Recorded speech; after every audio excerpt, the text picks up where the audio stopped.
Hey guys, on today's video we're going to be updating your iPhone, iPad, Apple Touch to the latest iOS. So right now just go right into your settings. In your settings, I usually tell you to just make that backup using your iCloud, which is up here. So that's going to be your name or your device's name, and manually make that backup in iCloud. However, this update's so small, this is going to be the first time I'm not going to recommend doing that because it's so small. So let's just go down to General. Under General, you will see the second option, Software Update. Their software update, you will see this. Now, if you guys haven't updated to iOS 13 yet, then obviously this update will be much bigger than just 100 megabytes. For those of you who are already in iOS 13 and are just updating to iOS 13.1.1, then this will only be 100 megabytes, which is so small.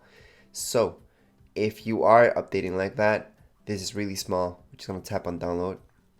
It's going to ask you for a passcode if you guys have one, and then it's going to install. How long will this take? Well, it's only 100 megabytes, so it really does depend on your internet speed.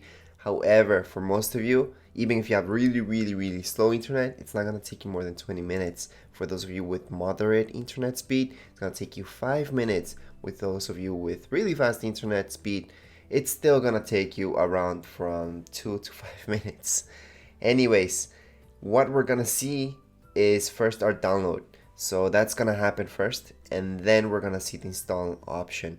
Some of you might see install already as an option, and that's because your iPhone, iPad, or Touch might have downloaded this update already, and all you have to do is install it. Just make sure down here below you guys will see automatic updates. That's off right now, and make sure that's always turned off just in case. Sometimes there's some updates that you guys may not want to do. Sometimes they come with too many glitches. Now this update is really small, and it's fixing some really important glitches and some others that are not so bad. So one of the important ones was fixing having problems restoring from a previous backup you guys did.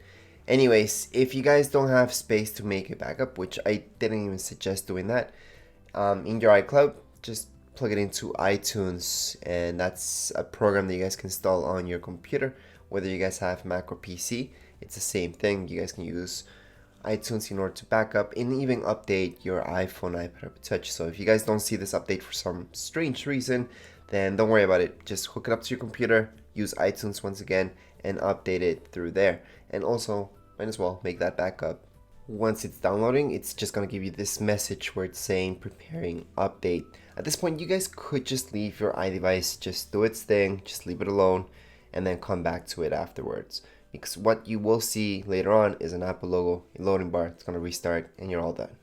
So after it's done fully preparing, we're just going to tap on install now. We're going to see verifying update. And after a bit, we're going to see an Apple logo in a loading bar. This will happen 2 times. The first time it's going to go a little bit slower, and this would be the second time where you guys will see that the loading bar goes a bit faster. And that would be it. After this, we will see this, which is asking you for your, not Touch ID, but actually to put in your passcode. Because once your iPhone or iPad or Touch, if you guys have a passcode in it, it's always going to ask you for that and not just the Touch ID. Once you put that in, that's it. That's it for this update. If you guys have any comments, questions, you guys can write down here in the comments area. Don't forget to subscribe and rate. Thank you.